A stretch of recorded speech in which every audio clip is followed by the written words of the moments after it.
नमस्कार दोस्तों। उत्तराखंड के पहाड़ी इलाके में एक ऐसी खतरनाक भूतिया घटना घट गई जिसकी कहानी आज आप डिटेल में सुनेंगे ना, तो सच बता रहा हूँ, घर से बाहर निकलने से भी घबराने लगेंगे, कतराने लगेंगे। बिना देरी किए आज से कुछ साल पहले चलते हैं सन 1990 के टाइम में एक्चुअली, और जानते इस खौफनाक घटना की कहानी को। 1990 में उत्तराखंड में एक परिवार रहता था, जिस परिवार में गोविंद और प्रेम नाम के दो भाई थे। गोविंद सबसे बड़े लड़के थे और प्रेम सबसे छोटे। सेकंड नंबर में इनकी बहन भी आती थी।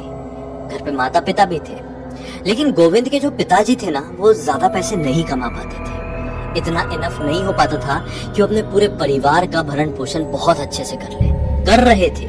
लेकिन ऐसा भी नहीं था कि बहुत हाई फाई जॉब कर रहे थे जैसे तैसे करके। इसलिए 1990 के टाइम में गोविंद जी ने ये डिसाइड कर लिए कि मैं जॉब करूंगा, और हमारे गांव में जॉब नहीं हो सकती, शहर में ही जाना पड़ेगा। तो सबसे नजदीकी बड़ा शहर था दिल्ली। दिल्ली चले जाता हूँ बोले, और वहां पे मैं नौकरी करूंगा। घर वालों ने बोले कि अरे अभी तेरी उम्र ही क्या है, इतनी कम उम्र में जॉब करने के लिए जा रहा है। लेकिन फिर भी इन्होंने घर वालों को कम्प्लीटली अपने बातों पर वो कर लिए, मनवा लिए, और आखिरकार कम उम्र में जॉब करने के लिए चले गए। इनका मेन मकसद था इनकी बहन की शादी करवाना। वहां पर बहुत मेहनत से, बहुत लगन से काम करने लगे। जितनी भी सैलरी मिलती थी उसका काफी हिस्सा अपने घर पर भेज दिया करते थे। थोड़ा सा ही हिस्सा अपने किराया खर्चा खाने वाने में लगाया करते थे। ऐसा करते करते इन्होंने बढ़िया 6 साल वहां पर काम किए, और इतने पैसे इनफ हो गए कि वो अपनी बहन की शादी धूमधाम से करा सके। घर के सारे लोगों को गोविंद के ऊपर बहुत नाज था। वो दिन आ गया जिस दिन छोटी बहन की शादी हुई बहुत बढ़िया तरीके से, और छोटी बहन शादी करके अपने परिवार में चली गई।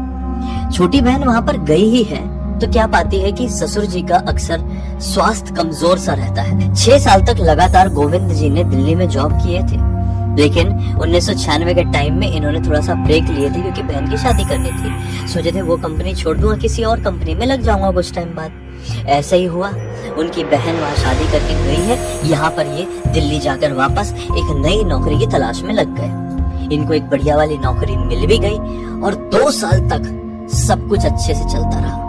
अब आई सन 1998 की बात। एक दिन गोविंद जी को फोन आता है उनकी बहन की तरफ से, कि उनकी बहन बताती है मेरे ससुर की तबीयत बहुत खराब है, तो दिल्ली में ही रहता है, एक बार आकर मिल ले। मतलब गोविंद जी की बहन ने गोविंद जी को ऐसा फोन करके बोली।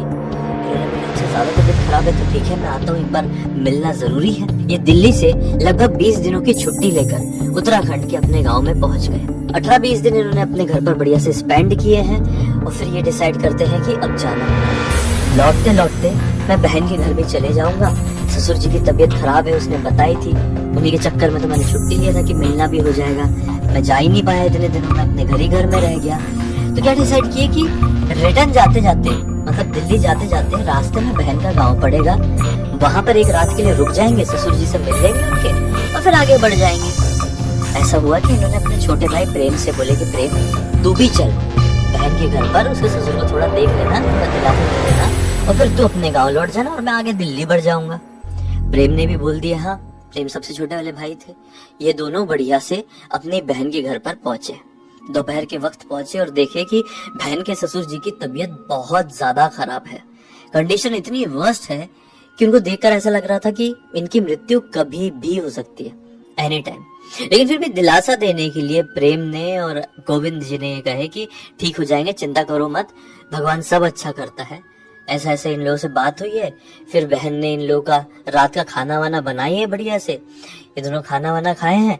अब गांव के घर कैसे रहते हैं ना कि घर में आंगन भी होते हैं, फिर घर के अंदर भी लोग सोते हैं, कुछ लोग पीछे वाले आंगन में भी सोते हैं। जब ज्यादा मेहमान आ जाते हैं, लोग बढ़ जाते हैं, तो खुले में भी सो जाते हैं। गाँव का वातावरण, गाँव का एटमॉस्फेयर बहुत अच्छा रहता है, और उस टाइम पे तो और अच्छा रहता था, और वो तो पहाड़ी इलाका है। तो ये क्या बोले, रात का वक्त हो गया है, मैं आंगन में सो जाऊंगा। प्रेम छोटा वाला भाई अंदर सो जाएगा सब लोगों के साथ, और बाकी 1-2 मेहमान और है तो पीछे वाले